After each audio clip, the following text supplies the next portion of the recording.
Quand vous entendez le mot devin, qu'est-ce qui vous passe par la tête?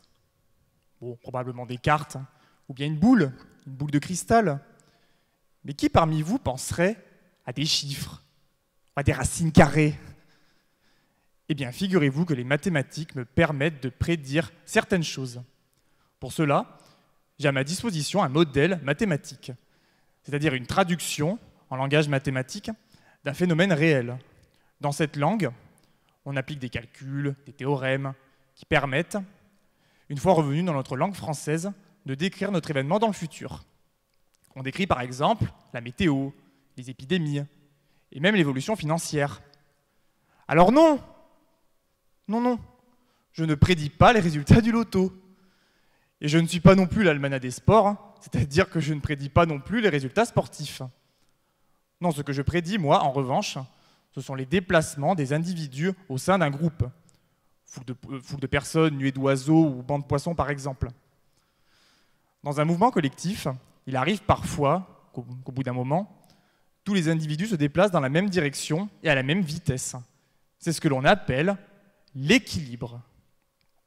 Mon travail de doctorant consiste à prendre un modèle qui traduit un certain comportement collectif, puis de l'étudier afin de prévoir si un équilibre va se former. Pour ça, je programme d'abord le modèle dans l'ordinateur.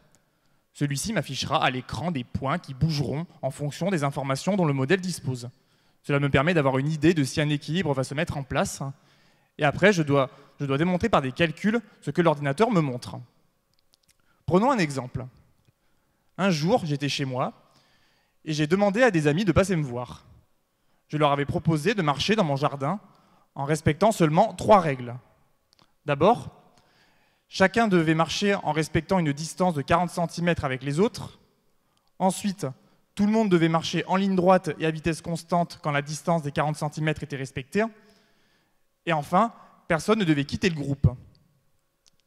Dans cette situation, j'avais prédit qu'un équilibre se mettrait en place au bout de 10 minutes.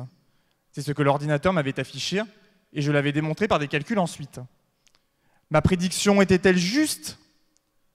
Eh bien oui, car au bout de 10 minutes environ, tout le monde dans mon jardin marchait dans la même direction et à la même vitesse.